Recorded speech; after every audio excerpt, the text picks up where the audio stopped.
Assalamu alaikum students. Today we will resume our lecture regarding active and passive voice. So this is our lecture number 3 if I am not wrong. Today it will be our lecture number 3, so I will write it like L3, and most probably, hopefully, this will be our last lecture regarding active and passive voice. So I hope all of you are doing good, hopefully, and let's start it exactly where we have stopped it.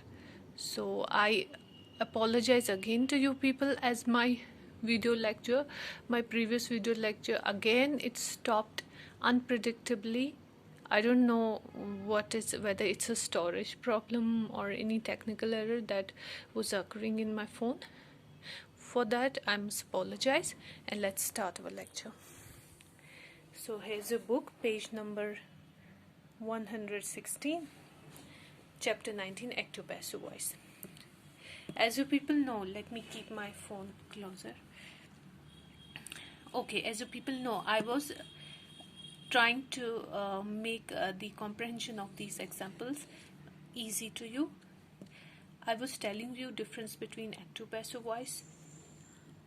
मैंने recent lecture में आपको बता ही दिया है कि आपका active voice यहाँ पे लिखा हुआ है that when a verb in the active voice, when a verb in active voice, when its form shows that an action is performed by the subject, that is active voice.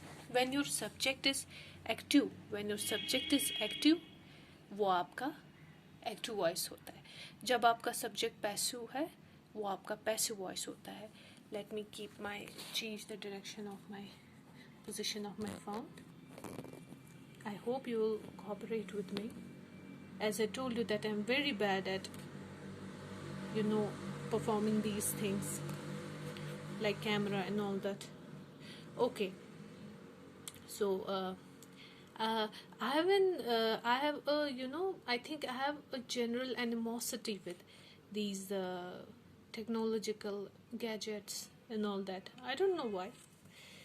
So, okay, let's listen. So, a verb is in the active voice when its form shows that an action is performed by the subject. तो आपका verb active voice में क्या है important? पहले आपका जो subject है वो इम्पॉर्टेंट है. आपको सब्जेक्ट को देखना है. क्या सब्जेक्ट हमारा जो है वो एक्शन परफॉर्म कर रहा है. अगर आपका सब्जेक्ट परफॉर्म कर रहा है एक्शन, इसका मतलब वो एक्टिव वॉइस है. लेकिन आपको लग रहा है कि if action is done upon the subject के जरिए हो रहा है, आपकी जो सेंटेंस का मीनिंग है, अगर आपको उससे लग रहा है कि एक्शन सब्जेक्ट के जरिए हो रहा है, it is done upon the subject, that means that is passive voice. और आपका वर्ब बहुत इंपॉर्टेंट है. तो जैसे मैंने आपको परसों भी बोला, लेट मी राइट इट है, आपका नंबर 1 सब्जेक्ट का आपका एक्टिव होना और पैसिव होना बहुत इम्पोर्टेंट है. If action is done by the subject, that means it is active voice, and if it is done upon the subject, that means it is passive voice. और आपका verb बहुत important है. अगर आपका verb जो है वो active voice, आपका verb जो है वो बहुत important है. तो अगर आपका subject जो है वो action कर रहा है sorry again my sore throat, excuse me. A verb, जो आपका verb है, if your verb is in the active voice, आपका verb जो है वो active voice में है, तब वो active voice में कहलाएगा when its form shows that an action is performed by the subject. तो आपका ये subject और ये जो verb है, इसका जो relationship है ना, ये interdependent है. तो ये बात याद रखिए, आपकी active passive voice में आपके subject और verb का जो relation है ना, interdependent है. इंटरडिपेंडेंट. आपका सब्जेक्ट भी आपके वर्ब पे डिपेंड है और आपका वर्ब भी आपके सब्जेक्ट पे डिपेंड है. सब्जेक्ट जिस तरीके का होगा, आपका वर्ब भी उसी तरीके का होगा. If your subject is active, if subject is performing action, that means verb is in active voice. If subject is passive, subject active नहीं है, पैसिव है, बैक बेंच पे बैठा है, जैसे मैंने आपको लास्ट टाइम क्लास की एग्जांपल दी। आपका सब्जेक्ट एक्टिव है, फ्रंट बेंच पे बैठा है, क्लास के सारे काम कर रहा है, बोर्ड रब कर रहा है, दैट मीन्स आपका वर्ब भी, जो बच्चा क्लास में एक्टिव है उसकी पढ़ाई भी एक्टिव है।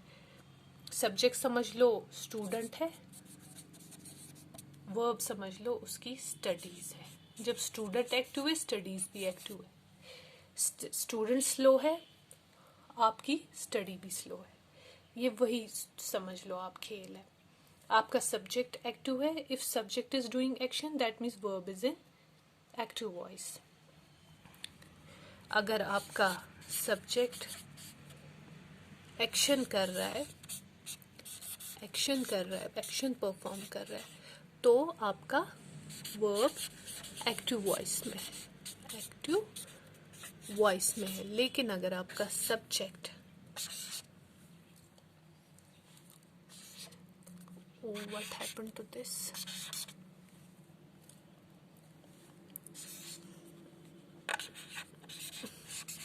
I'm sorry for this marker, मैं ऐसे ही आपको बता देती हूँ। सो मैंने जैसे आपको बताया, अगर आपका सब्जेक्ट एक्शन में है, एक्शन परफॉर्म कर रहा है, if it is performing the action, your verb, आपके उस सेंटेंस में आपका जो वर्ब होगा वो एक्टिव वॉइस में होगा। लेकिन अगर आपका सब्जेक्ट पैसिवली बैठा होगा, बैक बेंच पे बैठा है, कोई काम नहीं कर रहा है, ना पढ़ रहा है, दैट मीन्स उसकी पढ़ाई पे भी इफेक्ट होगा, उसके वर्ब पे भी, उसका वर्ब भी पैसिव हो जाएगा। समझ आ गया?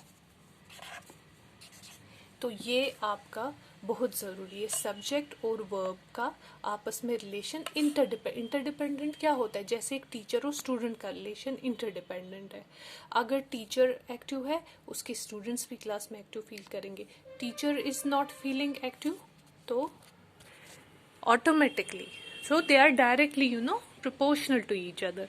जैसे साइंस में आप पढ़ते हो डायरेक्ट प्रोपोर्शंस, टीचर और स्टूडेंट भी आपस में डायरेक्टली प्रोपोर्शनल है। आपके जो सब्जेक्ट वर्ब भी है एक्टिव पैसिव वॉइस में, उनका भी वही हाल है। तो समझ आ गया आपको सब्जेक्ट और वर्ब का रिलेशन?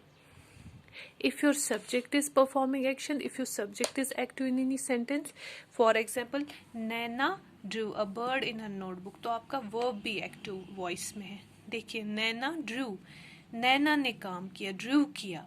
ड्रू आपका वर्ब है, नैना आपका सब्जेक्ट है। ड्रू आपका वर्ड है, सॉरी वर्ब है। ड्रू क्या है? वर्ब। नैना सब्जेक्ट है। दोनों क्या है? एक्टिव।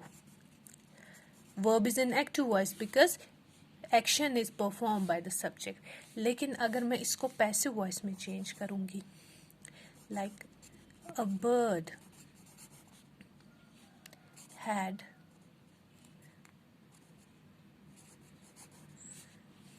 drawn, नहीं सॉरी, was,